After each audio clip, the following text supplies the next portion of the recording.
welcome to day one of our 30 plus day free Get Up and Go challenge. This is a cow timer. Why a cow timer? Because I tend to talk too much, so I'm setting it at 10 minutes. I promised 10 minutes or less every day for our video. So let's get started.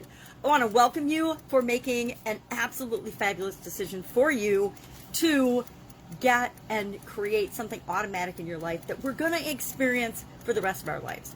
One thing I can guarantee is that you and I are going to continue to face changes and challenges for the rest of our life. No matter what, there's not many things that are guaranteed in life, but we're born, we face a lot of experiences and challenges and changes and setbacks and failures and obstacles and roadblocks and problems, whatever you want to call them, and then we die. Now, that sounds a little bleak, and that's really simplifying the process, but that is a summary of what happens in our lives. So I was getting ready for this today. I was thinking a little bit about riding a bike. I would imagine most of you have at some time ridden a bike or learned to ride a bike. Same thing could be said for learning to walk. I was so excited when my dad got me a bike when I was probably 8 or 9 years old, and I was older because we'd moved out into the country, and all of our friends, my sisters and I, we moved on to a hobby farm, and my sisters were there, but everybody I knew was about 1 mile to 2 miles away back in our old neighborhood. And so it was back in a time, because I'm pretty old, that we could still ride our bikes around and we didn't have to worry about stranger danger and things like that. It was a much simpler time back in the 60s and 70s, early 70s. And so I really was excited to learn how to ride my bike.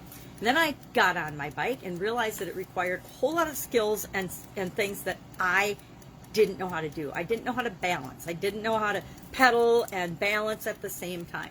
And so, of course, starting and learning how to ride my bike was more difficult than I thought it was going to be. I thought you just get up and you ride. Well, I'd never ridden a bike before, neither of my sisters, so we're all trying to go around the driveway on our bikes, falling down, skinning our knees, crying, running into our mom, until we finally did it enough times and learned how to balance and ride our bikes. And so every day I would go out and I would ride my bike and practice around the circle till I was good enough at it and confident enough that I could actually leave my driveway and go and see some of my friends. My mom would let us ride and go see our friends. And the reason I wanted to learn how to ride a bike is because it represented freedom, connection, relationships, all kinds of positive things with me. So it was worth the effort that it took to skin my knee and fall down, and the pain of learning to do something for the lifetime of benefits and freedom that activity afforded to me. And as we're going through this challenge, the reason I bring that up is because some things are going to be more difficult that we try than other things. Some things come to us naturally and easily. Other things we have to work at, we have to practice. There aren't very many things, at least in my life and my experience, that I've just aced the first time I've ever tried, right? Usually we have to study or learn or practice or be exposed to new ideas before we can apply them, and we actually have to apply them and do something with them in order for them to work in our life. So how's this going to work? 30 days sounds like a big commitment, but I guarantee with the help of my handy dandy cow timer, it will be 10 minutes or less a day for our lesson. We're going to talk about a topic. We're going to talk about probably what it is, why it is. I'm going to share a tool that helps you to implement and use the concept or the idea of what we're talking about every day. And then I'm going to give you a little assignment or action item. Why? Because we get out of things what we put into them. The more effort we put into learning to ride our bike, the faster we master it, the faster we can ride our bike, the faster it becomes automatic, and it goes into our subconscious and we really don't have to think about it anymore. That is the whole intention of this whole challenge, is to take the process of handling challenges and changes and obstacles and things that pop up in our life and getting so good at the process that we can install it in our subconscious and it becomes automatic for any area or aspect of our life that we want to apply it to. And we're going to go through that. We're going to go through the process. We're going to do some foundational groundwork for the first few days. So we're going to break this down and make it simple and easy and fun into bite-sized pieces. So you'll be a couple days from now being like, well, what the heck's going on? We haven't even talked about the process of handling challenges yet. And that is absolutely positively intentional, because if we do things a little bit at a time and if we build the foundation, that's how we install processes into our subconscious. First, we have to understand where we are before we can get to where we want to go. So what's our tool today? Our tool for today is pencil, some kind of writing device, and then paper, some kind of a journal. I like to use a different journal, and you can see I have piles and piles of journals I've done from this previously. And I use a journal, and I actually do the homework and the assignments right along with you. So our tool today is just simply a paper and pencil. And you're probably thinking, well, I think I've used a paper and pencil, or a paper and a pen, or a marker, or a crayon, or whatever works for you. Get some kind of writing device.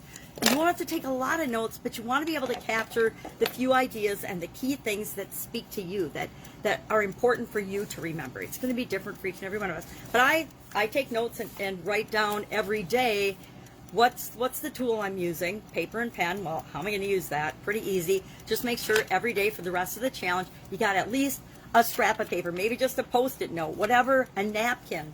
Probably have napkins laying around here too. Napkin, whatever works for you, something to write on, something to write with, so that you don't have to use blood. Blood is not recommended. So our daily tool today, paper and pencil. Why? Because there's so much data and so many statistics that show that when we write something down, it reinforces it in our memory. It helps to take it from our short-term conscious mind to our subconscious mind, and that's what we want to do. What's our action item today? We're going to keep it really simple. It's just to answer a simple question. How many challenges have you faced in your life? How many challenges have you done? Just a ballpark estimate. Now, I did this in one of the previous challenges, and I actually tried to count, and it was interesting the number that I got. And so share in the comments below the number of challenges you think that you've had in your life. And if you're brave, go ahead and share what you think so far your biggest challenge in your life has been. My biggest personal challenge in my life, I've had lots and lots of crazy challenges in my life, but me personally, my biggest challenge was surviving and overcoming a sudden cardiac arrest. Now, most people can't relate to that because most people have not dropped dead and had to figure out, be frozen and resuscitated and brought back and go through all the therapy and cardiac rehab that comes with that. But how many challenges and challenges have we faced? How many people, especially during COVID-19? I have not yet met a single person that has not had to make some kind of changes or challenges or overcome them or made changes to their lifestyle, their relationships, their jobs, their income, a lot of areas and aspects of their life due to COVID-19 last year and the impact in 2020 in almost every area of our life. I have yet to meet a person that has not been impacted by that. So we've all at least been impacted by one change or challenge. So how many changes or challenges have you faced? Share that in the comments below.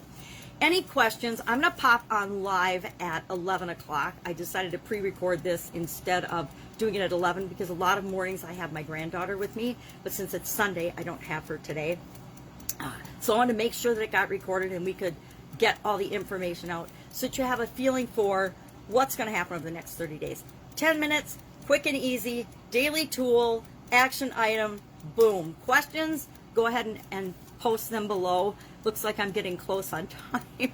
I'm watching the timer now instead of paying attention to talking because I know that I tend to share too many stories and talk too much if I'm not careful. So just want to give you a quick overview. It's going to be simple and easy and painless, but you want to participate, get engaged, do the daily assignment. It's not hard. How long does it take to think about, well, how many challenges have I faced? And put that in the comments below. It takes about, 20 seconds. Depends how long and how detailed and how you want to define challenges in your life. All right, any questions? Hit me up in the comments below. Otherwise, I will see you tomorrow, and we will talk about what's in it for you to do this challenge or any other challenge. Because I think it's important that we realize that having an automated process as simple as breathing to handle changes and challenges that pop up in our life is something that all of us can benefit from. All right, have a great day, and I'll, of course, be with you tomorrow. Bye.